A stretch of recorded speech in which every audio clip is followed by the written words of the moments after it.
The distress beacon pierced through the quantum foam like a blade through silk, its desperate frequency reaching the outer rim of Terran space after traveling for 3 standard cycles.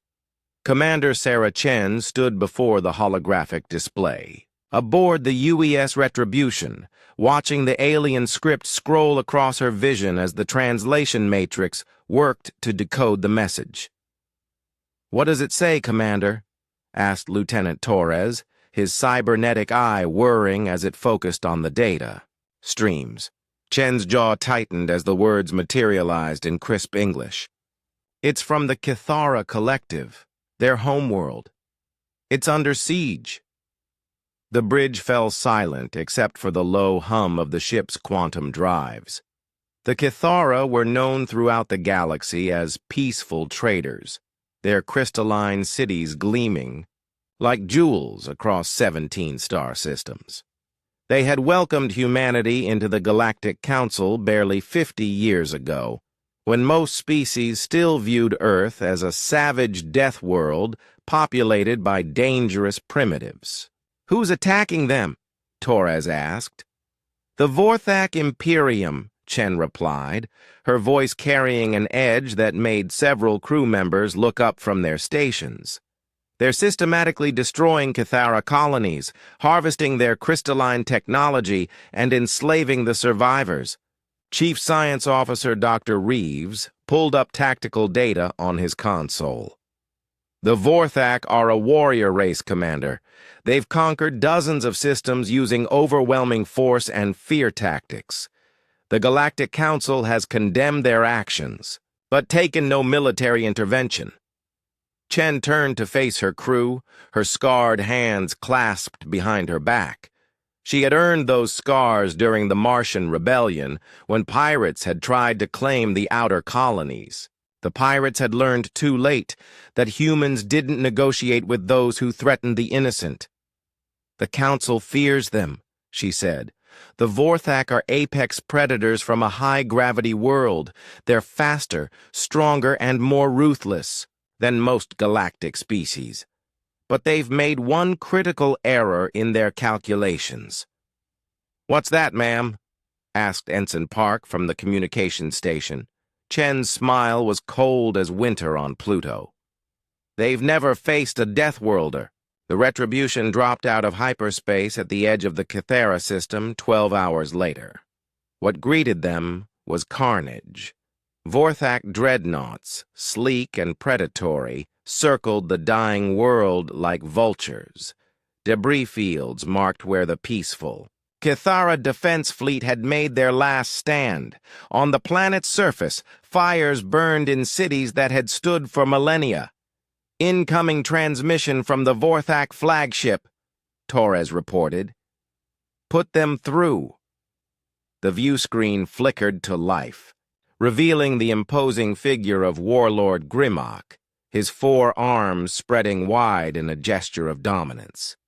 His species resembled a cross between a mantis and a crocodile, with chitinous armor and eyes like black diamonds. "Unknown vessel," Grimlock hissed in perfect galactic standard. "You will leave this system immediately, or share the fate of these crystal dwellers. I am Warlord Grimlock of the Vorthak Imperium, and this world is now our property." Chen stepped forward, her boots echoing on the metal deck. She wore no ceremonial uniform, just the practical black and silver of the Terran Defense Force. But something in her posture made even the alien warlord pause. "I am Commander Sarah Chen of the United Earthship Retribution," she said, her voice carrying across space with deadly calm. "You have attacked our allies and committed acts of genocide. You will cease your assault immediately and surrender for trial, or we will stop you." Grimlock's mandibles clicked in what might have been laughter. "You? One small ship against my armada? Human, your species may be tough by council standards, but you face the might of—" "We heard their screams," Chen interrupted. "Every cry for help, every death wail, every terrified broadcast as you butchered innocents." Do you know what that sound does to a human, warlord? It awakens something you should have left sleeping. The warlord's eyes narrowed. Threats do not threats. Promise. Chen turned to her crew. All stations, battle ready. Target there. Engines first. I want them alive to face justice. What followed defied every tactical analysis the Vorthak had ever conducted. The Retribution moved like a living thing, its human crew operating with a coordination that seemed almost telepathic. Where Vorthak ships relied on overwhelming firepower and intimidation, the humans fought with calculated fury and absolute precision. The Terran vessels' weapons weren't the largest in the galaxy, but they were wielded by beings who had evolved for warfare on a planet that tried to kill them daily. Every shot found its mark. Every maneuver seemed to anticipate the enemy's next move. When Vorthak fighters swarmed the Retribution, its point defense systems turned space into a graveyard of chitin and metal. "Impossible!" Grimac roared as his dreadnought shuddered under human fire.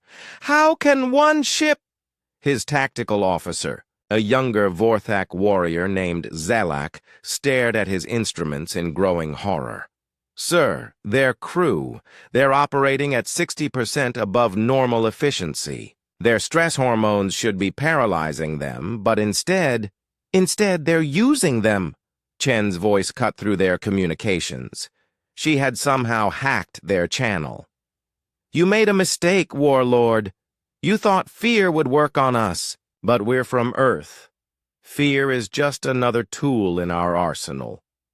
One by one, the Vorthak ships found their engines disabled, their weapon systems fried by precise electromagnetic pulses. The Retribution danced between their desperate counterattacks, like a predator among prey. Within 3 hours, Grimac's mighty armada hung dead in space. "This is impossible," the warlord whispered as human boarding parties prepared to take his ship.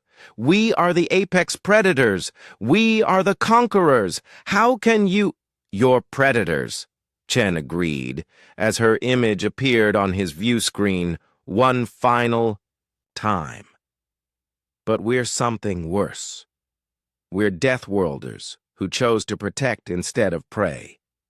And when someone hurts our friends—" Her smile was sharp enough to cut steel. "We don't show mercy. We show justice."